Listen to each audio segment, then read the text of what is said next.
Magic items, the equipment every adventuring party craves for. Stuff that makes you hit things harder, stuff to make your spells bigger, and stuff to make your healing more healing. Magic items and fantasy go hand in hand since way before fantasy was a thing. Mythological items like Achilles' armor created by the god of the smith, Hephaestus. The quest the Knights of the Round Table were sent out on was to find the Holy Grail, or the classic fantasy example, the 9 Rings of the Lord of the Rings series. All of these examples have one thing in common: myths and legend. Unless you are a hobbit living in some dusty hole, you know of them, of the myths, of the story behind legendary items like these. With myths, a story or a legend behind your item, you create interesting magic items for your TTRPG campaign, or for any other story of yours. Hey, I'm the Worldbuilding Sage, and my videos have one purpose: to help you to create more beautiful, believable worlds for either your TTRPG campaign, for your books, or just for your personal fun. Don't forget to like and subscribe if you like my video, I'd be more than glad. Today's video is about magic items. I'd put these into 2 or 3 overall categories of relevancy. There are the MacGuffins, which are plot-relevant magic items. Items like the ring in Lord of the Rings, or the Holy Grail in the King Arthur mythos. The plot revolves partially or entirely around those items. Their plot importance is paramount, and their legendary status confirmed by magical feats of strength. Then there is equipment that is part of one's character, but it's not plot relevant to the point like the legendary items, besides them being the equipment or the items somebody uses to solve a plot problem. And it doesn't matter if the problems are solved through violence or not. Examples are Achilles' armor that made him invincible besides for his heal, or Guts' sword from Berserk. Either are very well known and basically ingrained with the respective characters. If you think of their items, you will think of their characters and vice versa.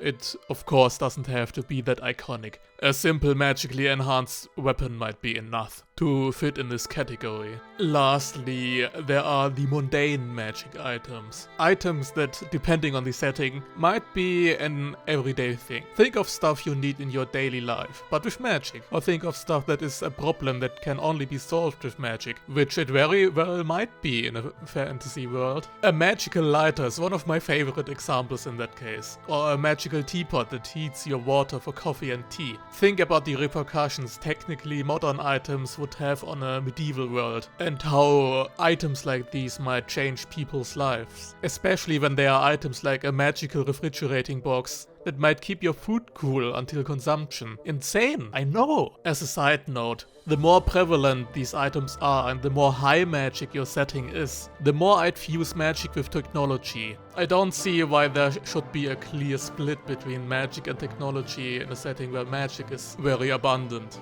So if you want to make your own magic item, there are 3 different things you have to think about. First, the status of importance. Basically, the 3 categories I just talked about, and think about how exactly such an item would fit into your world. A magic refrigerator wouldn't necessarily fit into every setting. And of course, think about the rarity. I see an entire army wielding magically enhanced swords, but I don't see all of them wielding Excalibur. Then there is the myth surrounding these items. Who created the item and for what purpose? When was it created and what for? Who used the item in which circumstances? Think of a myth. For more mundane items, think about which problems they solve and how they are created. Maybe it's a serialized production even. Something you can find in every shop. By the way, watch my video about shops and stores if you want to know more about them. Lastly, think about the magic item's actual properties in detail. What they are supposed to do. Think about abilities from making you literally invincible to lighting a candle.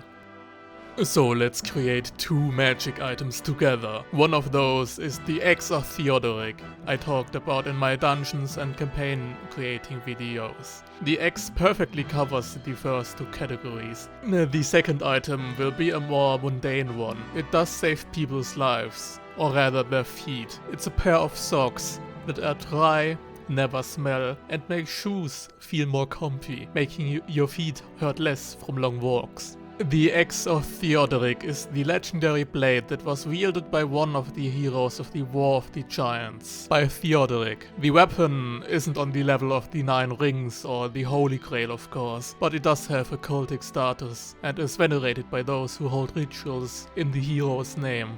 Originally, Theodoric acquired the axe from a dwarf, or gnome, the myth varies depending on the region, who was called Alberich. The dwarf had debts with a black dragon Theodoric killed, so he forged him the weapon as a thanks, using the black dragon's remains as the axe materials. Like many powerful magic weapons, the weapon gained a soul and thus sentience, which made the weapon even more potent. And along that journey, the leader of the Wild Hunt blessed the blade so it might banish denizens of the underworld back into the underworld. During the infiltration of the Giant King's palace, his axe hit the final killing blow on the king, which banished his soul once and for all. Today, the axe lays buried together with its former wielder inside the tomb of Theodoric I talked about in my dungeons video. Over the years, many heroes wielded the blade, but they always had to return it. And now, the adventurers of a hypothetical campaign are looking for the exact same axe. Besides causing you pain when you get hit by it, the axe has the ability to banish denizens of the underworld back into the underworld, which is the property the players would be after. I won't stat them out, since this video is just about the world building aspect of magic items, but the properties are relatively easy to convert into Pathfinder or D&D. Anyways, considering the axe was made of the remains of a former black dragon, I'd say the axe's effects revolve around fire and acids. I'd imagine the blade becomes hotter and hotter the longer the battle takes, dealing more damage. But after a certain time, the blade starts to damage its wielder because of the draconic heat. In addition, each hit would eat away at you, as the dragon's acids dissolve your flesh. Lastly, I'd say there'd be a bombastic AoE effect because I like those. As you communicate with the soul of the weapon, it can interpret your intent to hit very hard and unleash a blast of fire and acid in a cone in front of you, becoming more and more fiery and dangerous the longer the battle lasts, of course. Well, what about these socks? The way of creating socks like these is as old as magic items. Many cultures invented similar. The downside is that they are quite expensive, both in labor costs and in material costs. You need certain magical weeds that only grow on certain altitudes, meaning you would wish you'd have these socks while gathering the materials to get them. Only masterful tailors are capable of weaving the threads spun out of the weeds into the socks without breaking the threads. There is magical battle armor made of magical thread woven clothes that are on the verge of mass production, while these socks continue to stay the dream of any wanderer. Imagine! No wet socks at night, no hurting feet or blisters, warm feet, even in the coldest of environments. And they are even protective against hazards, up to a certain degree. You won't get a broken toe from a rock falling onto your feet, but you'll burn when you step in lava. Anyways, that's it from today's video. If you made it this far, don't forget to like and subscribe, and tell me about your magic items in your world, or magic items your character wielded in your TTRPG campaigns. See ya!